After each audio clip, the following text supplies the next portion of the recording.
It was supposed to be a normal flight from Paris to Toronto, a calm, uneventful journey across the Atlantic. The kind of flight where people slept through half of it, woke up for breakfast, and never thought twice about how far above the earth they were.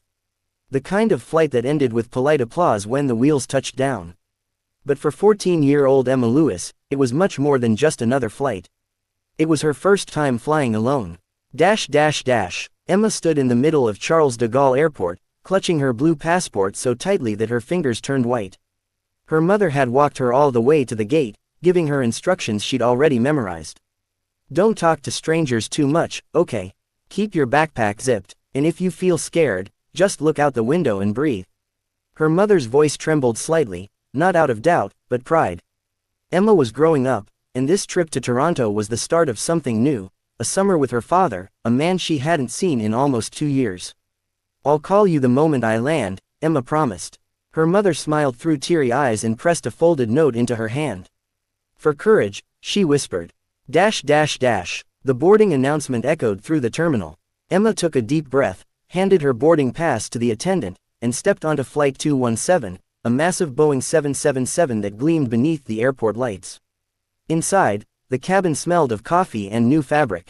Flight attendants greeted passengers with rehearsed warmth. Businessmen scrolled through emails, couples adjusted blankets, and children kicked their seats. It was just another flight, normal, routine, predictable. Emma slid into her seat by the window, 19A. The world outside shimmered in silver twilight as the plane taxied to the runway. Her heart pounded with excitement and nerves. The engines hummed louder, the floor vibrated beneath her shoes, and then, with a sudden surge, the plane raced into the sky. Paris disappeared below like a cluster of tiny lights. Emma pressed her forehead against the cold glass and smiled. For the first time in her life, she felt free. As the flight climbed to cruising altitude, the world seemed to slow down.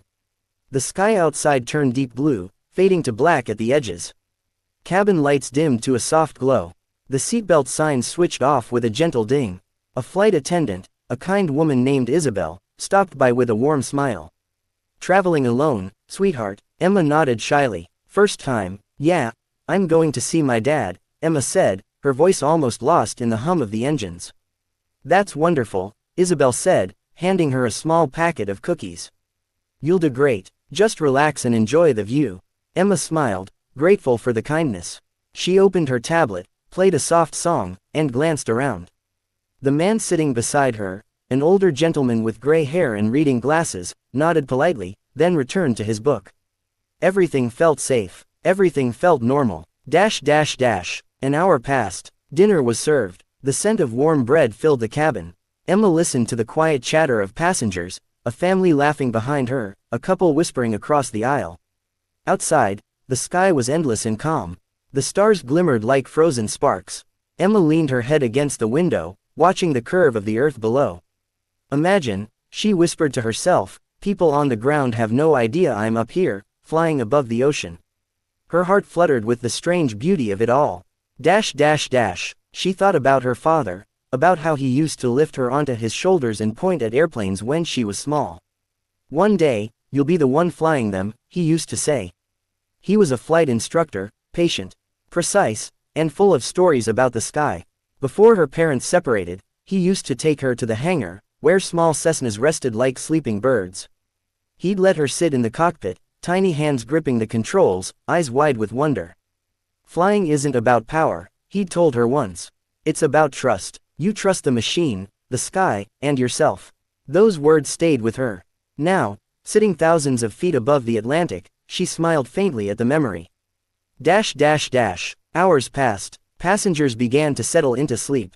Cabin lights dimmed further until the only glow came from tiny reading lamps and the faint shimmer of moonlight on the wings. Emma wrapped herself in the soft airline blanket, watching clouds drift below. She felt peaceful, completely unaware that far ahead, unseen by anyone in the cabin, a series of strange readings had begun flashing on the pilot's control panel.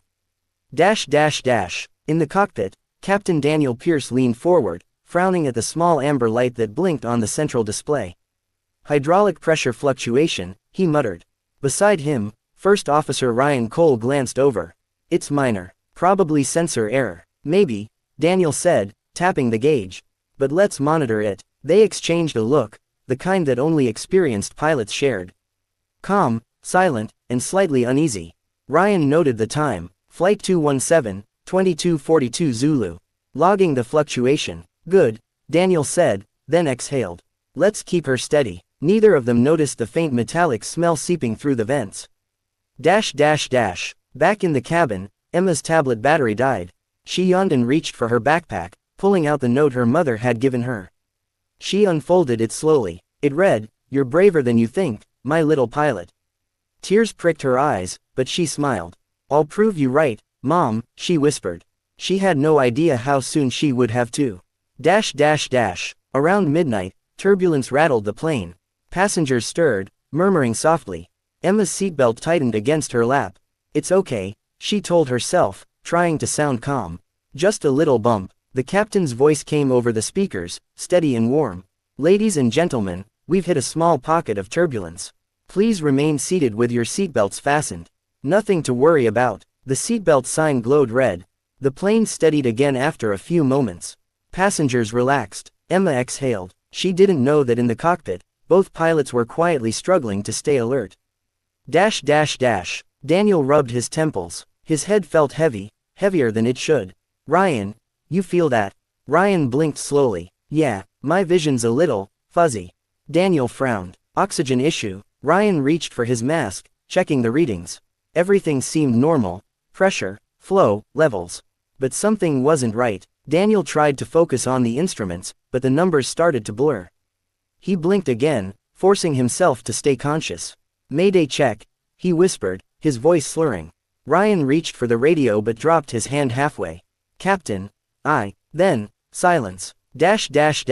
In the cabin, Emma noticed a faint sound, a soft beep beep beep coming from the intercom panel above. It was brief, almost unnoticeable. A flight attendant passed by, her calm expression hiding concern. She disappeared behind the curtain toward the cockpit. Minutes passed. Another attendant followed, then another. Emma frowned, peering down the aisle. Something felt strange. The attendants were whispering now, their faces pale under the cabin lights. The man next to her looked up. "Everything okay?" One of the attendants smiled nervously. "Just a small technical issue, sir. Nothing serious." But her voice shook. Emma turned to the window again, trying to calm herself. The clouds below glowed faintly from the moonlight. Everything looked peaceful, so why did her chest feel tight? She reached for her necklace, the silver one her dad had given her years ago, shaped like tiny wings.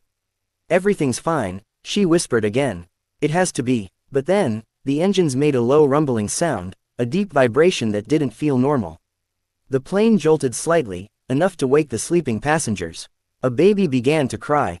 The seatbelt signs flickered on again. A flight attendant hurried back to her seat, buckling in with shaky hands. The intercom clicked. Static. Then silence. No voice from the cockpit. Emma's pulse quickened. She looked toward the front again. The cockpit door was still closed, but now one of the attendants was banging on it.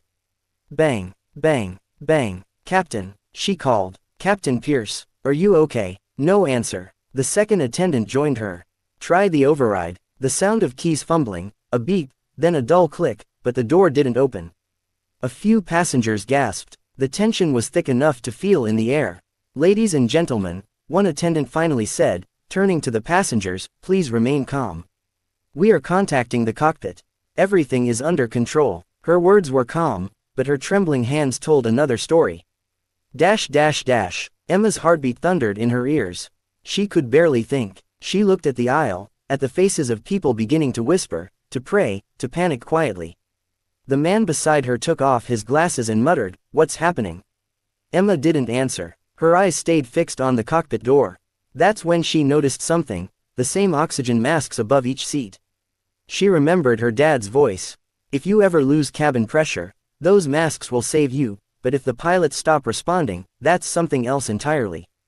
Her mouth went dry. She didn't want to believe what she already feared, but deep down, she knew. Something was terribly wrong up front. The attendants exchanged worried glances. One of them tried the intercom again, speaking in a low, urgent tone. The passengers could only catch fragments. "Control, responding, no contact, trying again." Emma clutched the armrest, her hands trembling. Outside, the stars blurred as the plane dipped slightly, just a few feet, but enough for everyone to feel it. Gasps filled the air, someone screamed, and through the chaos, Emma whispered to herself the words her father had once said. Greater than, flying isn't about power. It's about trust. She didn't yet realize that, within the next hour, those words would become her lifeline. The cabin was no longer calm. Whispers spread like ripples through still water. A low hum of fear moved from row to row, blending with the steady drone of the engines. What had started as a routine flight was now slipping quietly into the unknown. The cockpit door, once just another part of the plane, now felt like the thin wall between order and chaos. A flight attendant, Isabel, stood frozen outside it, her hand trembling on the handle. Captain Pierce, she called again, her voice sharp with worry. No reply. She turned toward her colleague, Mark, who was pale under the fluorescent cabin lights. Try the emergency code, she whispered. Mark nodded, his fingers shaking as he punched in the sequence. 145 beep. A pause, another beep, but the door didn't budge. It's locked from inside, he said under his breath.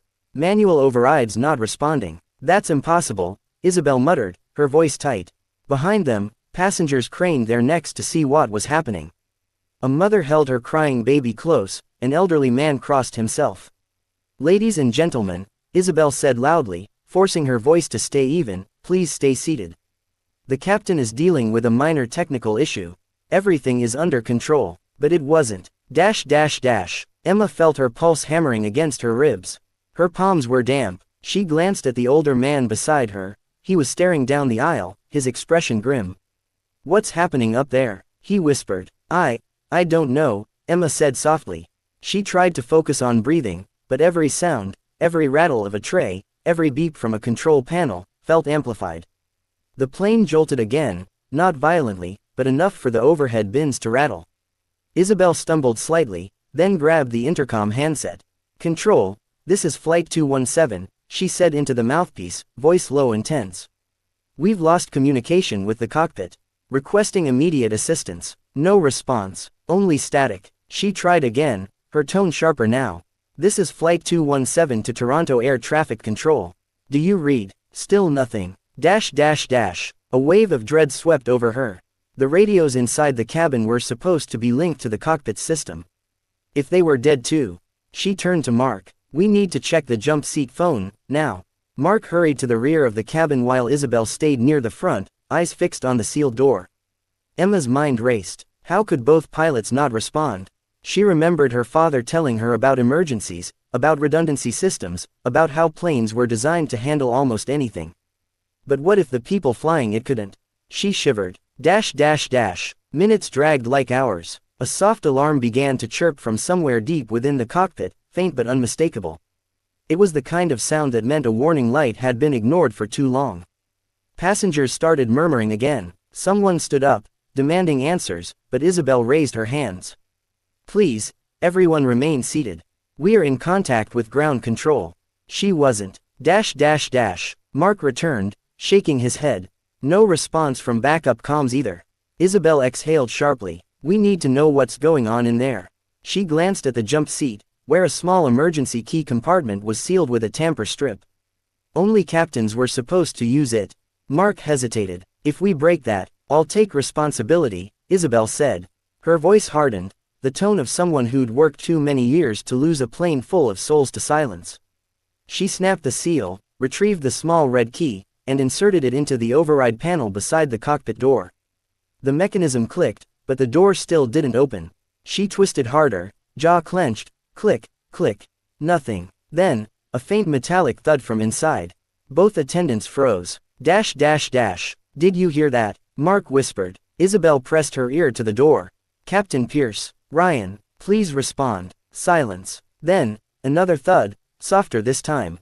She turned to Mark. We're forcing it open. With trembling hands, they grabbed the emergency lever, pulling together. The seal hissed. The latch shifted a few inches, then stopped. It was jammed. Something's blocking it from inside, Mark said. Get me a crowbar from the maintenance kit. Emma watched in stunned silence as the attendants worked. Passengers were openly panicking now, voices rising, children crying. Someone tell us what's going on, shouted a man near row 12. Please sit down, Isabel barked, her voice sharp enough to silence the cabin. We're handling the situation, but even as she said it, her heart was pounding so fast she could barely think straight. She knelt, pried the small crowbar from the emergency box, and wedged it into the door's edge. The sound of metal grinding echoed through the cabin. After one last pull, crack, the door swung inward. Dash dash dash. The cockpit lights flickered dimly. Both pilots sat motionless in their seats. Captain Daniel Pierce's head was tilted back, mouth slightly open, eyes closed. First Officer Ryan Cole's hand still rested on the throttle. The control yoke twitched slightly under autopilot correction. "Dear God," Isabel whispered. She rushed forward, shaking the captain's shoulder. "Captain, can you hear me?" No response. Mark checked Ryan's pulse. "He's breathing, barely. Heartbeat slow. Call for a doctor," Isabel shouted back into the cabin. Now, a passenger, a middle-aged woman in a medical uniform, ran forward. "I'm a nurse," she said, pushing through. "Please," Isabel said desperately, "help them." Dash dash dash. The nurse knelt between the two pilots, checking their oxygen lines.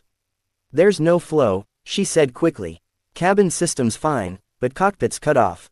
They must have been breathing in low oxygen for a while." "Hypoxia," Isabel murmured, eyes wide. The nurse nodded. "Exactly. If they don't get oxygen soon, they'll both pass out completely." Isabel grabbed the emergency masks from above and fitted them to the pilots' faces. After a few seconds, Captain Pierce coughed weakly, then fell back unconscious. "He's alive," the nurse said, "but he's not waking up." Dash dash dash. Mark turned toward the control panel, staring at the maze of dials and lights. "Autopilot's still on," he said. "That's what's keeping us level. Can we talk to ground?" Isabel asked. "I'll try," he said, fumbling with the radio. Static hissed through the speakers. Then, a faint voice, breaking up in fragments. "Flight 217, read you, altitude, respond." Mark grabbed the mic. "This is Flight 217. Both pilots are unconscious. We have a medical emergency in the cockpit." The static crackled, then faded again. "Stay calm, maintain control." Then silence. Dash dash dash. Isabel's breath shook. "Mark, how long can autopilot hold us?" He swallowed hard. "Hours, maybe less, depending on fuel. But if the system glitches or if we hit turbulence." He didn't finish the sentence. Emma watched through the open cockpit door, her eyes wide with terror and curiosity. She shouldn't have been there, but she couldn't look away. Dash dash dash. The nurse turned. "We need to land this plane as soon as possible." Mark exhaled. "I'm not trained for that. I've done simulator demos, but never actual flight control." He looked over the sea of switches, levers, blinking screens, a labyrinth only pilots understood. Isabel's voice dropped to a whisper. "Then who can?" Dash dash dash. The question hung in the air like a heavy cloud. Emma took a hesitant step forward. Her hands trembled, her voice barely above a whisper. I might be able to help." Isabel turned sharply. "Honey, it's too dangerous. Please go back to your seat." Emma shook her head. "My dad's a flight instructor. He's taught me how to use simulators, real ones. Boeing types." Mark blinked. "You've flown a 777 sim." "Not the full one," she admitted, "but close enough. I know the basic layout, autopilot, heading, altitude. If someone can talk me through it, I can hold it steady." Isabel stared at her. The girl couldn't have weighed more than 90 pounds, her voice shaking with fear but her eyes steady. "Are you sure?" she asked softly. Emma nodded. "If we don't, the plane's going to start descending on its own." Dash dash dash. Mark handed her the headset.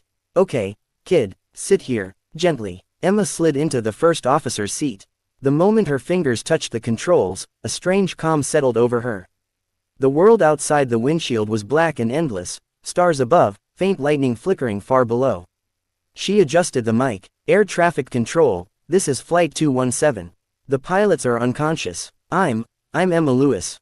I'm 14. I'm at the controls." The radio crackled for a moment. Then, a man's voice came through, firm but calm. "Flight 217, this is Toronto Center. Emma, we hear you. You're doing great. We're going to help you bring everyone home." Dash dash dash. Isabel pressed a hand to her chest, relief and disbelief washing over her at once. Mark wiped sweat from his forehead. "You heard him, they've got her." Emma swallowed hard. "Okay, what do I do?" "Maintain altitude," the controller said through the static. "Keep your hands steady. We'll handle the rest step by step. Emma took a deep breath, fingers gripping the yoke. Her heart pounded, but her mind was clear. Her father's words echoed again, flying isn't about power. It's about trust. She exhaled slowly. I trust you, she whispered, to the plane, to herself, to the sky. Dash dash dash. Behind her, Isabel looked out at the cabin, 217 lives depending on a girl barely old enough to drive. Passengers stared forward in stunned silence, some praying, some crying, some simply holding on. For the first time since the flight began, the fear gave way to something else, a spark of hope. Because now, they weren't completely helpless. Now, someone, even a 14-year-old girl, was at the controls. The headset felt heavy on her small head. The hum of the engines filled the cockpit like a heartbeat, deep, steady, alive. Beyond the glass stretched an endless ocean of darkness, pierced only by a few cold stars and the faint, distant glow of lightning far below. Emma swallowed hard. Her hands hovered over the controls. Every instinct screamed that she shouldn't be here, that she was too young, too small, but there was no one else. Flight 217, this is Toronto Center, came the calm voice through the headset. Emma, you're doing fine. Can you confirm the autopilot is still active? Emma glanced at the glowing screens in front of her. Her eyes darted over the letters and numbers. AP was still green. Autopilot's engaged, she said, voice trembling. Altitude holding steady at 37,000 feet. Good, the controller replied. That's perfect. Now take a deep breath for me, okay? She nodded, even though they couldn't see her. Okay, listen to me carefully, he continued, voice firm but gentle. You're safe. Everyone's safe. We're going to bring you home, step by step. You just have to stay calm. I'll try, she whispered. Dash dash dash. Behind her, Isabel stood silently in the doorway, one hand pressed to her heart. Mark stood beside her, pale but steady, watching the girl who had somehow become their pilot. Passengers craned their necks down the aisle, whispering, some in disbelief, some in prayer. Is that a kid up there? Someone said, she's flying the plane, another gasped. The cabin had fallen into a fragile quiet, the kind of silence that holds its breath between terror and faith. Dash dash dash. Inside the cockpit, Emma wiped her sweaty palms on her jeans. Her eyes flicked to the gauges again. Everything's holding, she murmured. Autothrottle steady. Good girl, the controller said. Now, Emma, I'm going to ask you a few questions. You said your dad's a flight instructor, correct? Yes, she said. He teaches on small aircraft, Cessnas. But I've practiced on Boeing simulators. He showed me how to keep altitude, adjust heading. That's more than enough, the voice replied warmly. You're doing incredible. Dash dash dash. Her throat tightened. Can I talk to my dad? There was a pause. Static hissed softly. Then, we're trying to reach him, Emma. He'll be patched in as soon as possible. For now, just focus with me, alright? Okay, now I want you to check your heading display. It should read something like 340. Emma squinted. 338. Perfect. We're going to turn slightly north, toward Newfoundland. That's the closest airport large enough to take you. Her heart pounded. How do I turn? On your screen, you'll see the heading knob. Twist it gently, just a few clicks right. She reached forward, her fingers trembling. Slowly, carefully, she turned the dial. The numbers changed. 338, 340, 342. The plane responded with a subtle tilt. I feel it moving, she said, mixing with fear. That's right, the controller said. You're steering a Boeing 777, Emma. And you're doing it perfectly. Dash dash dash. Down in the cabin, Isabel held her breath as the plane banked slightly. Some passengers gasped. Everything's fine, she reassured them quickly. We're adjusting course, it's under control. A small boy in row 8 whispered to his mother, as the girl flying us. His mother nodded softly. Yes, sweetheart, and she's saving us. Dash dash dash. Back in the cockpit, Emma sat straighter. Her breathing steadied. Good job, the controller said again. Now maintain that heading. We'll guide you toward an airport called Gander. Have you heard of it? Yes, she said quietly. My dad talked about it once. It's used for emergencies. That's right, you'll be landing there. It's a long way, but we'll get you down safe. Okay, she whispered. Dash dash dash. An hour passed. The night dragged slowly, filled with tension and quiet bravery. The nurse stayed with the unconscious pilots, checking their oxygen and pulse. Isabel walked up and down the aisles, calming passengers, handing out water, whispering, "She's doing amazing." And she was. Emma followed every instruction from air control, monitoring altitude, trimming speed, watching the gauges. "You have the hands of a real pilot," the controller said at one point. "How are you feeling?" "Scared," she admitted. "But focused. That's all you need to be." Suddenly, the plane shuddered, a short, sharp jolt. Emma's heart leapt. What was that? "Probably turbulence," the controller said quickly. "You're crossing a jet stream. Keep your hands steady. Don't fight the plane, let it ride through." The nose dipped slightly, then rose again. The seatbelt sign blinked. In the cabin, gasps turned into soft cries. Emma gritted her teeth, gripping the yoke lightly, remembering her father's words. "The plane wants to fly. You just have to let it." She whispered it aloud. "You just have to let it." After a few seconds, the shaking stopped. "That's it," the controller said proudly. "Beautifully handled." Emma smiled weakly. "Thanks. At that moment, a new voice crackled over the headset, deeper, familiar. "Emma, Emma, it's Dad." Her heart stopped. "Dad, yeah, baby, I'm here." His voice broke with emotion. "I'm right here with you. You're doing amazing, sweetheart." Her throat tightened. "Dad, I'm scared." "I know," he said softly. "But listen, you were born for this. Remember the simulator. Remember how calm you were when everything went wrong. Just like that, okay." Tears filled her eyes, but she nodded. "Okay, Dad, I'm going to stay on this line with you. Air control will keep guiding you, but I'll explain what they mean if you get confused." Deal. For the first time since the nightmare began, Emma felt safe again. Her father's voice steadied her. "All right, kiddo, let's do some checks. How's your speed?" She glanced at the display. 278 knots. "Perfect. Keep it there. Fuel looks good." "Yeah, about 60%. Plenty to get us home." The word home made her chest tighten again. Hours slipped by like fragments of eternity. The ocean below turned silver under the moon. The horizon began to glow faintly, the first sign of dawn. The controller's voice came back. "Flight 217, you are 50 miles from Gander. Begin descent to 10,000 feet. Emma swallowed hard. "Descent," she repeated. "Okay, how do I do that again?" Her father's voice answered. "See that knob marked Alt? Turn it to 10,000. She turned it carefully. "Now pull the speed brake slightly, not too much. You'll feel the nose dip." She did, and the plane began to descend. Passengers felt it too. Some whispered prayers, others held hands. A few looked out the windows and saw faint land in the distance. After hours of darkness, there it was, Canada. Gander approached to Flight 217, "We have you on radar," came a new voice. "Runway 22 is clear. You're cleared for emergency landing. Wind's calm. You're doing great, Emma." Emma's breath caught. "Okay, I see lights. That's your runway," the controller said. "You're almost there." Her father's voice joined in. "Just like we practiced, baby. Remember your approach checklist. Flaps down 1 notch. Flaps 1, she repeated. "Good. Now flaps 2. Flaps 2. Speed, reduced to 170 knots. Speed 170. The instructions came faster now, each one making her pulse race. The clouds broke apart, and the runway lights shimmered below, a thin, glowing line cutting through the dark. Emma gasped. "I can see it." The controller's voice grew calm and slow.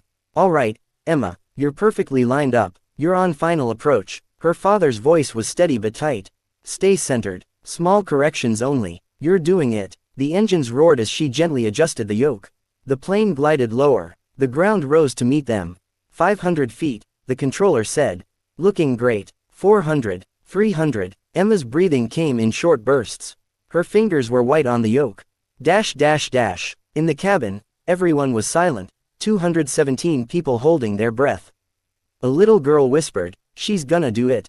Even Isabel, who had seen everything in her years of flying, could only whisper, "Come on, Emma, you've got this." 200 feet, said the voice. "Ease back a little." "Okay, 50 feet. Hold it steady, steady." The runway lights flashed faster. The wheels touched. Thump, bounced once, then settled. Emma felt the roar of the reverse thrust vibrate through her bones. The plane slowed, slower, until finally. Speed 60 knots. "You're down, Emma," said the controller, his voice breaking. You're safely on the ground. Dash dash dash. The cabin erupted into cheers. People cried, hugged, clapped, shouted. Isabel covered her mouth with her hand, tears streaming down her face. Mark sank into the jump seat, laughing in disbelief. Emma sat frozen in her seat, breathing hard, hands still gripping the controls. Her heart raced, her eyes wide with shock.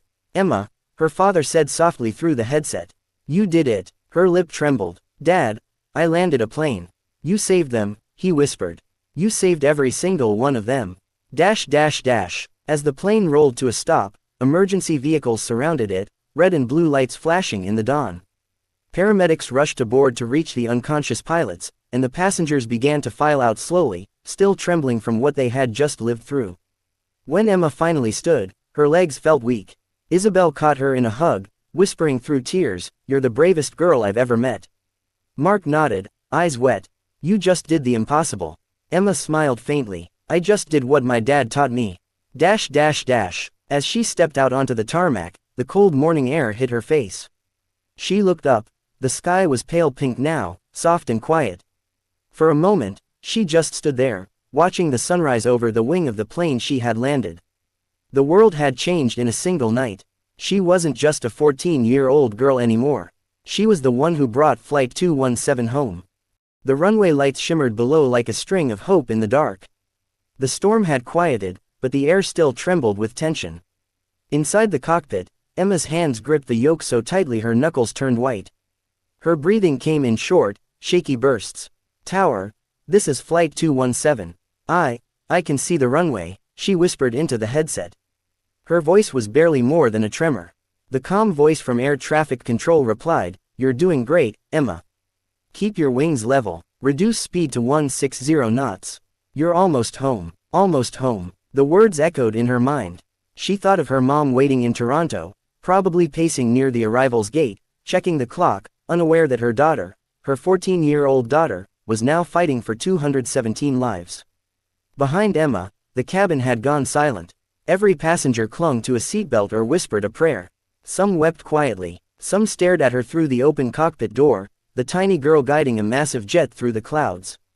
The flight attendants stood frozen, watching her every move, as if afraid even a breath might break her focus. The engines howled as Emma gently pulled back on the throttle. The plane responded, steady but heavy. She could feel the pressure of the wind pushing against her control, like the sky itself was testing her courage. "Good job," the controller said again. "Now lower your flaps to 30. Let the plane descend gradually. You're lined up perfectly." Her fingers trembled over the levers. "Flaps 30, descending," she said, repeating every command just as her father had taught her in their old simulator back home. She could almost hear his voice now. "Greater than, flying isn't about strength, sweetheart, it's about calm." She swallowed hard. Calm, right. The plane broke through the last of the clouds, and suddenly, there it was. The runway stretched out like a silver ribbon beneath the fading sun, glowing faintly in the mist. The lights winked at her, promising safety, if she could just bring everyone home. "Altitude 1,000 feet, the controller said. "Ease back slightly. Don't fight the plane. Let it glide." Her heart hammered so loudly it drowned out the noise of the cockpit. Her mind screamed, "Don't mess up, don't mess up."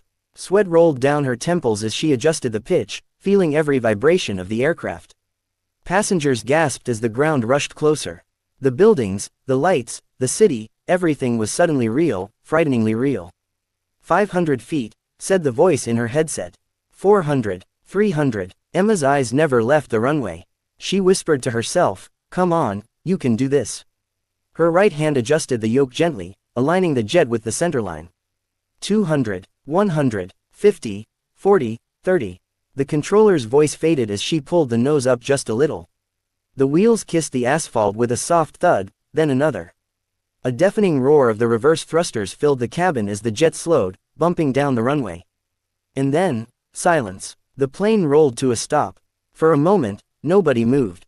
Nobody spoke. Emma sat frozen, her hands still gripping the controls, eyes wide with disbelief. Then, a single cheer erupted from the cabin, followed by another, and another. Within seconds, the entire plane was filled with sobs, cheers, and applause. A stewardess rushed forward, tears streaming down her face, and hugged Emma from behind. "You did it," she whispered, her voice breaking. You did it, sweetheart. Emma blinked as the realization hit her. She had landed a commercial aircraft. She had saved every single person on board.